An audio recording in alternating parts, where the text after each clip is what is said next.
welcome Brayden.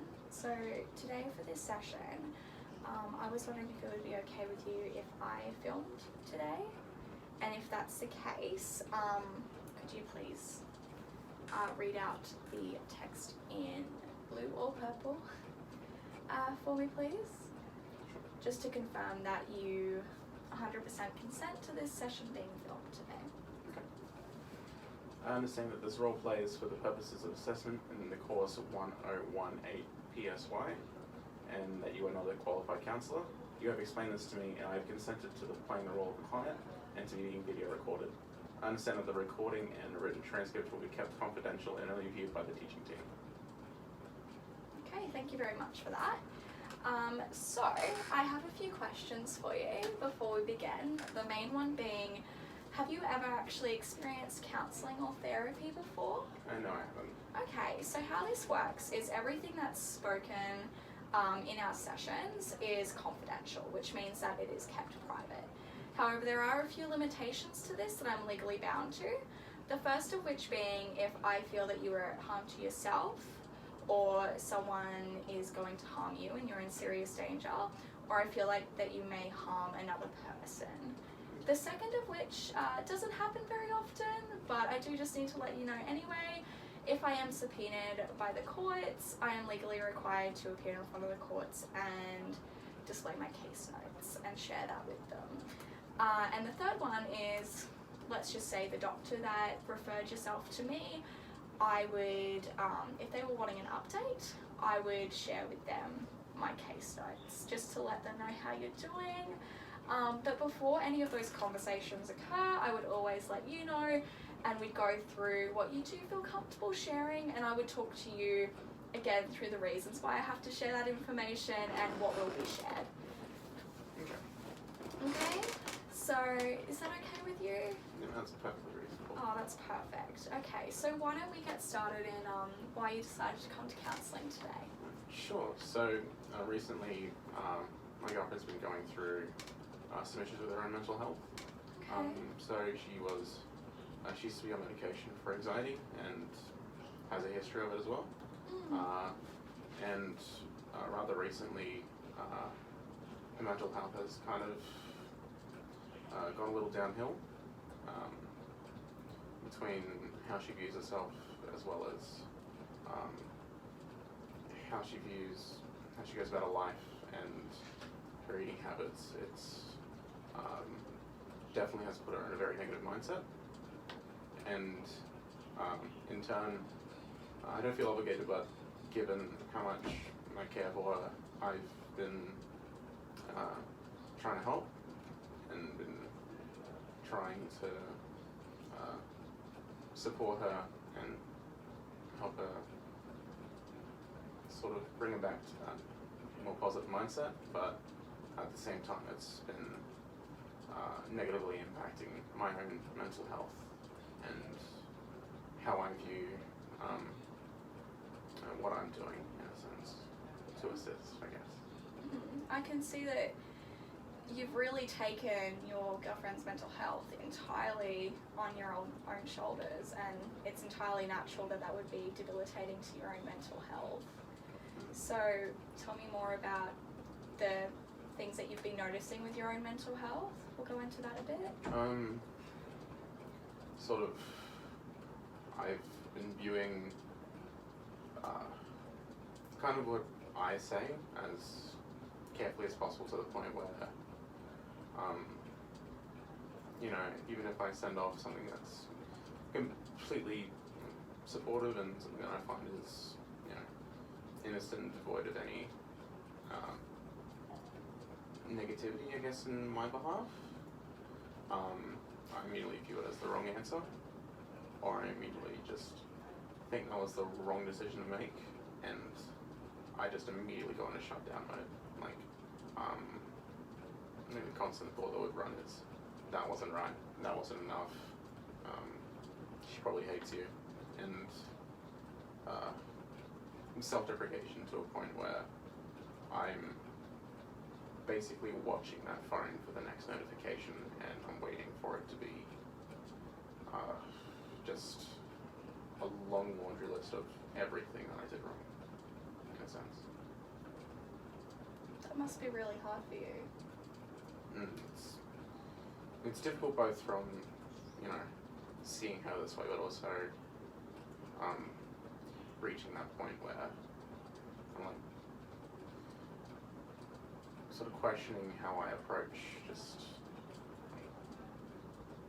talking to her or even bringing up a topic in a sense. I don't feel that I'll bring it down. Seems like you're almost just walking on eggshells around her, not sure of what to say, what to do. Yeah, it's, you know, some days she's back in that positive mindset. It's kind of like an on and off, or like, you know, two mindsets that each take control at certain points, in a sense. And, you know, on the times where she has the positive mindset, it's not, I'm relaxed because I know she is, and I know that she is in a state where if she was thinking what she would, what I would say wouldn't affect her. It would affect her then, but wouldn't affect her now. But it still doesn't fully relax me to the point where I still feel that if I say something, I can immediately make her switch, and then sort of she's no longer, you know, enjoying either her day or her time with me, or in general, I just brought her back to a way that she doesn't enjoy thinking, I guess. From what you're telling me, it seems as though a lot of your happiness and well-being is wrapped up in how she's doing and how she's coping with her own mental illness and mental health. I guess, like, part of me kind of wants to make sure that she's okay, I guess. Like, I don't view my world as revolving around hers. I still feel like being a part of her life, it sort of involves me knowing and, you know, caring for her and making sure that she is okay. So, you know, when she is in that moment, I'll absolutely, like, drop everything to help her. But gets to a point where, like, I either shove my own stuff aside, like my own mental health if I've done something during the day, or you know, I'd help her, but then I'd reach that point where I thought it was entirely wrong, or she, like, ends the phone call, you know, like, as if saying that, like, you weren't good enough kind of thing, or like, you're wrong, and it immediately just makes me feel like crap because I feel like I failed. If that makes sense? Yeah, definitely. Because I've always seen myself as not wanting to fail, in a sense, in most aspects of my life.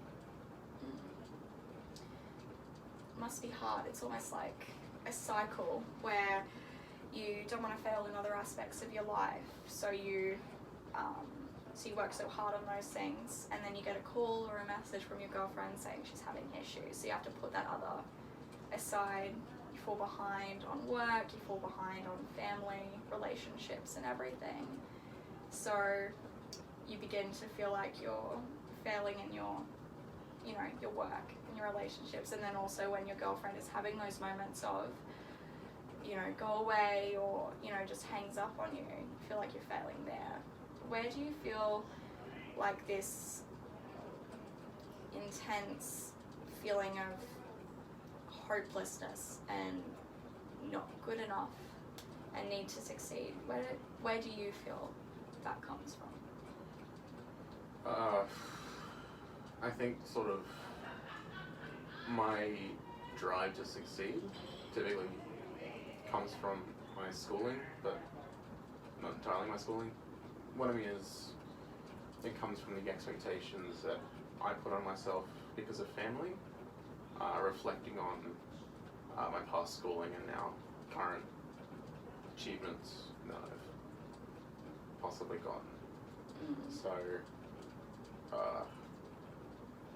you know, was always given the kind of yelled at, kind of not rant of, do you want to settle for mediocrity kind of thing. Okay. Like, you know, I'd hit C's, you know, occasional B's, but I'd still get this is like bare minimum, why aren't you like going higher, you know, do you just want to settle for mediocrity, do you want to be mediocre for the rest of your life kind of thing. So that sort of, it put me in a mindset where I need to be better than everyone, and if I am not, there's no point, kind of thing. That sounds really exhausting. No, it can be at times, but it's sort of, I feel as though it drives me to be better as myself and better in my work, I guess.